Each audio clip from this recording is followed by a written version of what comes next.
Hello అండి, welcome back to our channel. ఈరోజు మన వీడియో వచ్చేసి టెట్ మోడల్ పేపర్ తెలుగుకి సంబంధించిన క్వశ్చన్స్ అయితే చూద్దాం. 24 క్వశ్చన్స్ కంటెంట్, 6 క్వశ్చన్స్ వచ్చేసి మెథడాలజీ ఉన్నాయి కదా, అవన్నీ చూద్దాం. 30 ఫస్ట్ మనకి పద్య భాగం నుంచి క్వశ్చన్ వస్తుంది. ఒక పద్యం ఇచ్చి దాని కింద క్వశ్చన్స్ అనేది ఇవ్వడం జరుగుతుంది.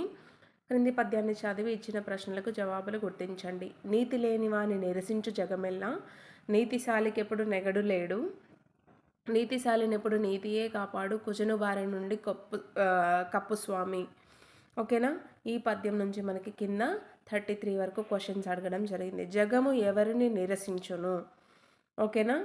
జగము ఎవరిని నిరసించును అంటే నీతి లేని వారిని నిరసించు జగము. నీతి లేని వారిని. Option 1 is the right answer. నీతి ఎవరిని కాపాడును? నీతిశాలినెప్పుడు నీతియే కాపాడు. ఓకేనా.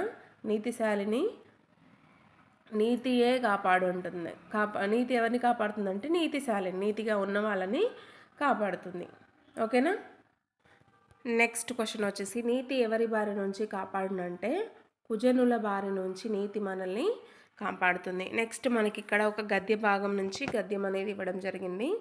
తెలుగు భాషలో కావ్యరచన నన్నయ్యతో మొదలైంది. తిక్కనాదులు విస్తృతం చేశారు. బమ్మెర పోతన భాగవతాన్ని తెనిగించాడు. పెద్దనాదులు ప్రబంధ రచన చేశారు. తిరుపతి వెంకట కవులు అవధాన విద్య ద్వారా వీరవిహారం చేశారు. 1000 ఏళ్ల నుంచి నేటికి పద్యం నిలదొక్కుని విరజిల్లుతూ ఉన్నది. మనకి గద్య భాగం ఉంది కదా, దీని నుంచి కొన్ని క్వశ్చన్స్ 34, 35 2 క్వశ్చన్స్ అనేవి అడగడం జరిగింది.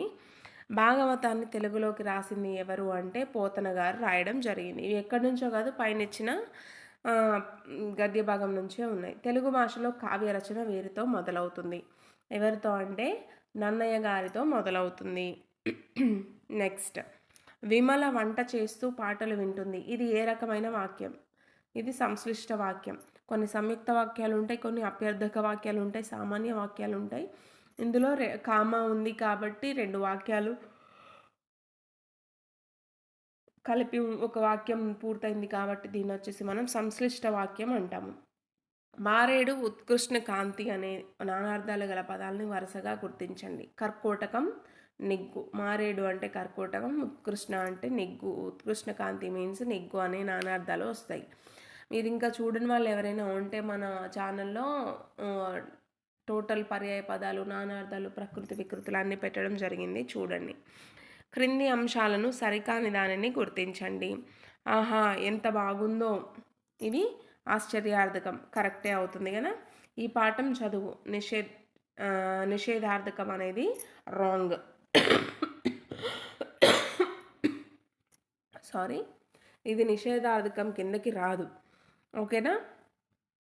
విద్యార్థకం కిందకు వస్తుంది, నిషేధార్థకం అయితే కాదు. మన పాఠశాలకు ఎవరు వచ్చారు? ప్రశ్నార్థకం, ఇది కరెక్టే. పూలన్నింటినీ హారంగా కూర్చండి, విద్యార్థకం, ఇది కూడా కరెక్టే. ఓకేనా. ఈ 3 కరెక్టే, కానీ option 2 is the wrong answer. కింది అంశాలు సరికాని దాన్ని గుర్తించమన్నారు కాబట్టి 2 అనేది కరెక్ట్ అవుతుంది. ఆమ్రేడితం పరమైతే కడాదులు తొలి అచ్చు మీద అన్ని అక్షరాలకు డాష్ వస్తుంది.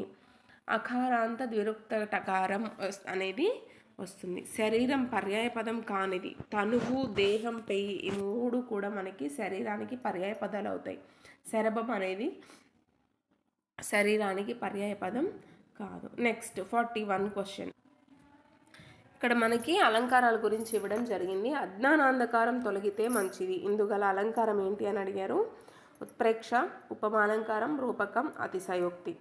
ఓకేనా. మనకి ఇక్కడ అజ్ఞానం, అంధకారం 2 కలిపి, ఒక 2 వేరు పదాలను కలిపి ఒకటే పదంగా వాడి మనకు అలంకారాన్ని చేశారు కాబట్టి ఇది వచ్చేసి మనకి రూపక అలంకారం కిందకు వస్తుంది. గుర్తుంచుకోండి, రూపక అలంకారం. ఓకేనా. క్రింది తెలంగాణ పదజాలంకు సంబంధించి సరికాని అర్థాన్ని గుర్తించండి. బూగా అంటే తూనీగా, ఇది కరెక్టే. గంజు అంటే చెంబు కాదు. గంజు అంటే అన్నం వండే పాత్రలు ఉంటాయి కదా, వాటిని మనం గంజు అంటాం, ఇది రాంగ్. అరుసుకోవడం అంటే మర్యాద చేసుకోవడం. అరుసుకోవడం అంటే గొడవ పెట్టుకోవడం కాదు. తెలంగాణ మాండలికంలో అరుసుకోవడం అంటే మర్యాద చేసుకోవడం అనే అర్థం వస్తుంది, ఇది కూడా కరెక్టే. సో మనకి బి సరికాదు. బి ఆప్షన్ 3లో ఉంది. బి సరికాదు అనే ఆప్షన్ కరెక్ట్ అన్నమాట.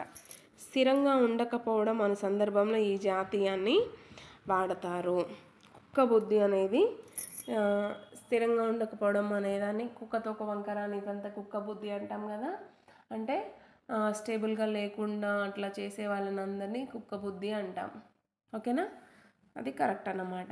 నెక్స్ట్, గుట్టకు కట్టెలు మోపినట్లు అనినది ఏంటి అంటే శబ్ద పల్లవం, జాతీయం, సామెత, పొడుపు కథ. కుట్టకు కట్టెలు మోపినట్లు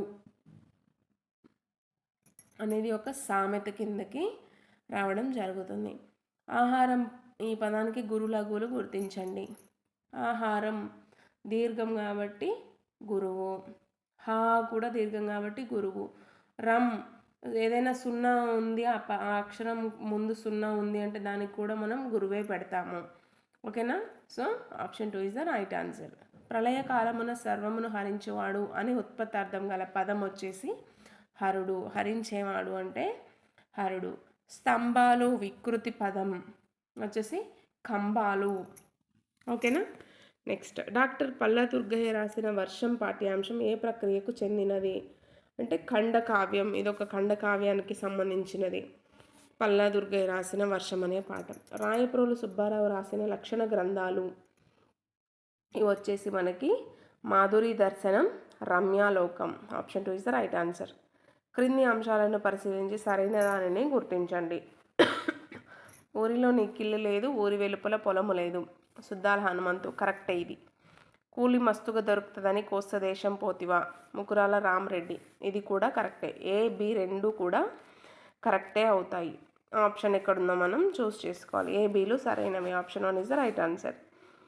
బోధఘనం జనం పట్టి పొడవునం గురుచై ఎడిగెడి నటన్ దానశీల పాఠ్యాంశంలో కవి ఎవరిని ఉద్దేశించి అన్నాడు అంటే ఇందులో విష్ణువును ఉద్దేశించి అనడం జరిగింది.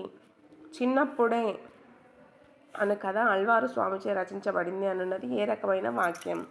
ఇక్కడ మనకి కర్మ గురించి చెప్పబడుతుంది కాబట్టి కర్మణి వాక్యం. రచించడం అనేది కర్మ కాబట్టి కర్మ గురించి చెప్తున్నాం కాబట్టి కర్మణి వాక్యం అన్నమాట. పండుగ నాటికి గుడిని అలంకరించండి. ఇది ఏ రకమైన వాక్యం? విద్యార్థక వాక్యం. ఓకేనా, option 2 is the right answer. ప్రత్యక్ష కథనంలో వాక్యాలు సాధారణంగా ఏ పురుషలో ఉంటాయంటే ఉత్తమ పురుషలో ఉంటాయి. ఓకేనా, ఇక్కడ నుంచి మనకి మెథడాలజీ స్టార్ట్ అవుతుంది. 55 క్వశ్చన్ నుంచి మెథడాలజీ స్టార్ట్ అవుతుంది. ఓకేనా. బోధన భాష అయిన ఆంగ్ల భాషకు ప్రాముఖ్యత తగ్గించి దేశ భాషలకు ప్రాధాన్యం ఇవ్వాలని ఏర్పరిచిన జాతీయ విద్యా సంస్థ నేషనల్ కౌన్సిల్ ఆఫ్ ఎడ్యుకేషన్ 1906లోని సభ్యులు. ఓకేనా, ఎవరెవరు ఉన్నారు అందులోని సభ్యులు అంటే కనుక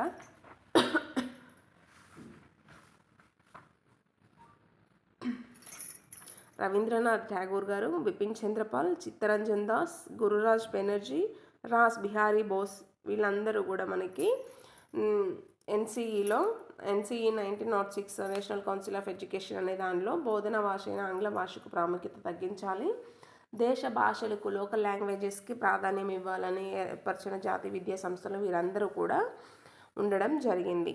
ఓకేనా. నెక్స్ట్, చదివే విధానం బట్టి పఠనం రకాలు. ఓకేనా, అంటే ప్రకాశ పఠనం, మౌన పఠనం. ప్రకాశ పఠనం అంటే బయటకు వినిపించేలాగా చదవడం, గట్టిగా చదవడం, అందులో మనకి ఏమైనా లోపాలు ఉన్నా కూడా తెలుస్తుంది.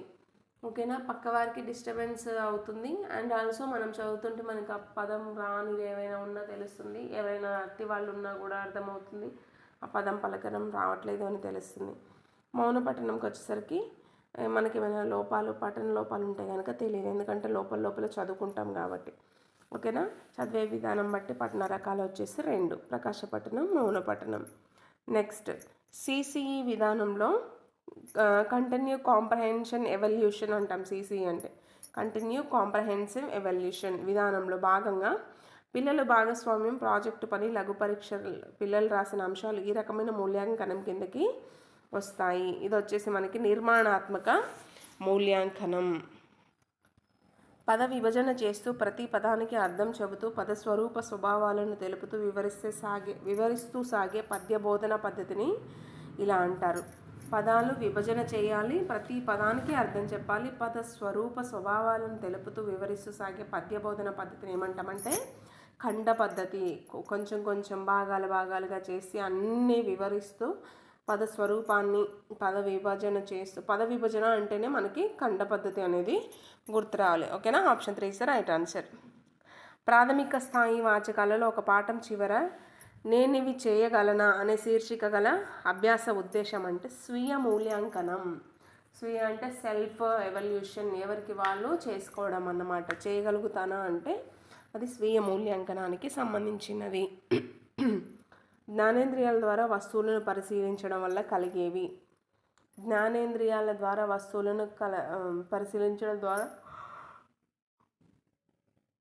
కలిగేవి వచ్చేసి ప్రత్యక్ష అనుభవాలు. మనం మన కళ్ళ ద్వారా చూస్తున్నాం, చేతుల ద్వారా చేస్తున్నాం, ఫీల్ అవుతున్నాం, సౌండ్ వింటున్నాం, వీటి ద్వారా ఏమైనా చేయగలిగితే అవి వచ్చేసి మనకి ప్రత్యక్ష అనుభవాలు అనమాట. ఓకేనా? ఇవి మనకి 30 బిట్స్ టెట్ మోడల్ పేపర్ తెలుగుకు సంబంధించిన క్వశ్చన్స్. ఇంకొక 30 క్వశ్చన్స్తో వేరే వీడియో రేపు అప్లోడ్ చేస్తాను.